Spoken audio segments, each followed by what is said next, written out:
ان بچوں نے اپنے والدین سے کہا کہ ہم ایک کام کرتے ہیں، جو ہمارا 3 ٹائم کا کھانا ہے نا، کہ 2 ٹائم کا کھانا کھائیں گے اور انشاءاللہ مدینے ضرور جائیں گے۔ پیارے ناظرین کرام، الحمدللہ رب العالمین، ایک بار پھر آپ کے سامنے نیو کہانی لے کر حاضر ہوئے ہیں۔ یہ ہے عشق مدینہ کے حوالے سے ایک کہانی۔ ایک میاں اور بیوی ہیں، ان کا قرآن اندازی میں نام کیسے آتا ہے اور اس کے بعد ان کا واقعہ کیا ہوتا ہے، اتنا دلچسپ واقعہ ہے کہ جو عاشق مدینہ ہے اس کے لیے تو یہ سمجھیں کہ ایک اسے رلا دینے والی ایسی پیاری یہ ایک کہانی ہے۔ تو میں آج آپ کے سامنے یہ بیان کروں گا۔ یہ بہت دل کے کانوں سے سننے کی یہ ویڈیو ہے، تو دھیان کے ساتھ، توجہ کے ساتھ آپ نے یہ ویڈیو سننی ہے، تو انشاءاللہ آپ کو اس کی خوب برکات حاصل ہوں گی۔ تو شروع کرتے ہیں اپنی ویڈیو کو۔ ایک جیسے کہ پروگرام وغیرہ ہوتے ہیں کہیں، جیسے کہ بڑی بڑی کوئی محافل ہوتی ہیں، کوئی ایسی جہاں پہ ایونٹ ہوتا ہے، قرآن اندازی کا جو ایونٹ ہوتا ہے مدینے کے ٹکٹ کے حوالے سے، تو وہاں پر کچھ شرائط تھے کہ بھائی ہم قرآن اندازی کر رہے ہیں تو اس میں انہی کو ٹکٹ دیا جائے گا، اگر جس کا نام آتا ہے ٹکٹ اسی کو دیا جائے گا جو اس مجموعے میں حاضر ہوگا۔ تو سب نے کہا ٹھیک ہے، اگر جو حاضر ہے تو ان کو ہم ٹکٹ دیں گے۔ تو ہوتا کچھ یوں ہے کہ جب قرآن اندازی کے لیے نام سلیکٹ کیا جاتا ہے، پرچی نکالی جاتی ہے، تو جب دیکھا جاتا ہے تو اس میں ایک خاتون کا جو ہے نا نام آ جاتا ہے، خاتون کا نام نکل پڑتا ہے۔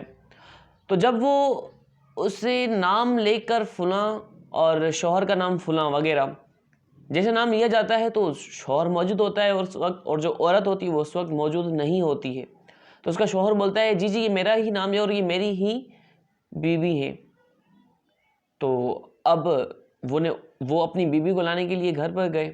اب وہ گھر پر گئے، فوراً گئے، وہ سو رہی تھی، ان کو اٹھایا، بولا اٹھو، آپ کے لیے مدینے کا بلاوا آیا ہے اور آپ یہاں سو رہی ہو۔ تو فوراً ان کو وہاں سے اٹھایا اور ان کو وہاں لے کر گئے الگ، جیسے کہ ایک پارٹیشن تھا لیڈیز اور جینٹس کا الگ الگ، تو لایا گیا۔ اور انہیں جب مدینے کا ٹکٹ دیا جا رہا تھا تو اس وقت عورتوں نے شور کیا کہ آپ لوگوں نے ہی کہا کہ جو مجموعے میں موجود ہوگا اسی کو ٹکٹ دیا جائے گا، اور یہ مجموعے میں موجود نہ تھی۔ اب وہ جو شخص جو اتنا خوشی سے سمایا نہیں پا رہا تھا، اتنی اسے خوشی کہ جس کی حد ہی نہیں تھی، جیسے ہی اسے مجموعے میں سے شور آنے لگا کہ ایسا نہیں ہوگا، جو موجود تھا اسی کو ملے گا۔ اب یہ کہتے ہی گئے اور وہاں اس بندے کی ایسی حالت ہو گئی بیچارہ اتنا افسردہ جیسے کہ اس کے پاؤں کے نیچے زمین نکل گئی ہو، اتنا افسردہ ہو گیا۔ اب دل ہی دل میں اتنا حضور کو پکارنے لگا، یا رسول اللہ یہ کیا ہو گیا ہمارے ساتھ، یا رسول اللہ کرم فرمائیے۔ اتنا ہزاروں قطار رونے لگا اتنا۔ اب مجموعے میں سب نے کہا کہ بھائی یہ تو واقعی صحیح نہیں ہے، جو مجموعے میں نہیں تھا ان کو ہم ٹکٹ نہیں دے سکتے، ہم نے تو یہ پہلے یہی کہا تھا۔ تو اب انہوں نے کیا کیا کہ بھائی ایک بار پھر قرآن اندازی کرتے ہیں۔ اب جو پھر قرآن اندازی کرنے لگے، اب ہوتا کیا ہے یہ آپ سنیے گا۔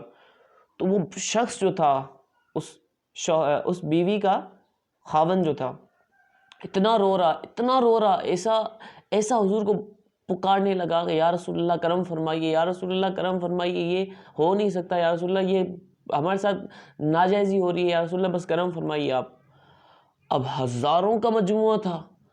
اب ہوتا یوں ہے کہ انہوں نے جب قرآن اندازی کے لیے پھر پرچی جب اٹھائی، جیسے ہی انہوں نے پرچی اٹھائی اور نام پڑھا، اور جب کہنے والے نے کہا اسی شخص کا نام جو زاروں قطار رو رہا تھا، پہلے جس کی بیوی کا نام نکلا تھا، اور اسے اسی پالیسی کی وجہ سے کہ آپ یہاں موجود نہیں تھی، آپ کو نہیں دیا جا سکتا، تو اس کا شوہر جو اتنا تڑپ سے رو رہا تھا، تو اس کی آواز حضور علیہ السلام کی بارگاہ میں گئی اور وہاں سے ان کا نام آیا۔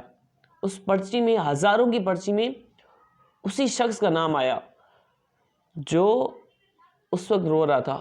اب ہزاروں کا مجموعہ وہ دیکھ رہا ہے کہ یہ شخص یہ کیسے ہو گیا، پہلے اس کی بیوی کا نکلا، اس کو نہیں دیا گیا، اور اب اس شخص کا نکل پڑا۔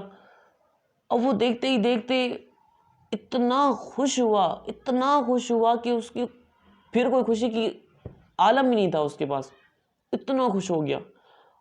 اب سارا مجموعہ اس بات پہ حیران، رونے لگے بندے، یہ کیسے ہوا، اتنے ہزاروں پرچوں میں اسی کا ہی نام نکلا، یہ کیا ہوا۔ اس شخص سے ملے, اسے پوچھا کہ یار آپ کا کیا کام تھا, آپ نے کیا کیا جو آپ کا ہی نام نکلا, پھر آپ کا کون سا عمل ہے, بتائیں کیا وجہ ہے.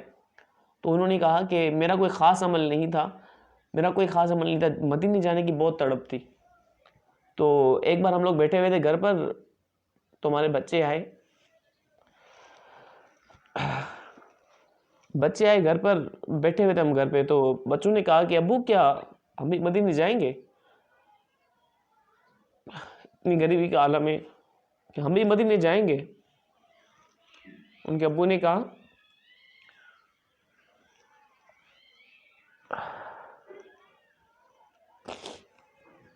انشاءاللہ حضور ضرور کرم فرمائیں گے.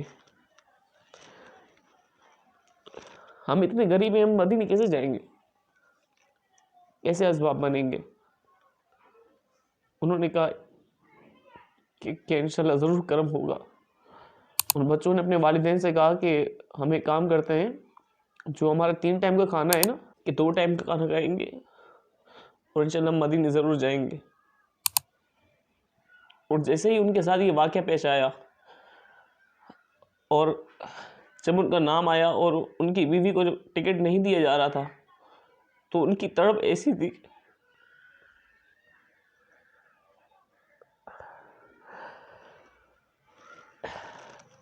تھی, کہ بارگاہ رسالت تک گئی, اور وہاں سے نام آیا پھر سے قرآن اندازی میں. تو اسی کے کرم سے سارے مدینے چلے گئے, ساری فیملی مدینے چلی گئی. تڑپ سچی ہو تو بلاوا آ ہی جاتا ہے. ان کی تڑپ ایسی تھی کہ انہوں نے ایک وقت کا کھانا چھوڑ دیا کہ ہم نے مدینے جانا ہے. یہ ہوتا ہے عشق, یہ ہوتی ہے عشق کی بات. جب میں سن رہا تھا, ویڈیو تھی ایک, تو دل پر اتنا اثر کر گئی کہ ڈائریکٹ دل پہ جا کے لگی. تو میں نے بھی کہا کہ اپنے ناظرین کے ساتھ یہ شیئر کروں. عشق مدینہ, عشق رسول ہونا اتنا ضروری ہے. جیسے کہ ہمارے پاس ایمان ہے تو انہی کی بدولت ہے, ورنہ تو ہمارے پاس ہے کیا چیز. اللہ پاک ہمیں پکا سچا عشق نصیب فرمائے.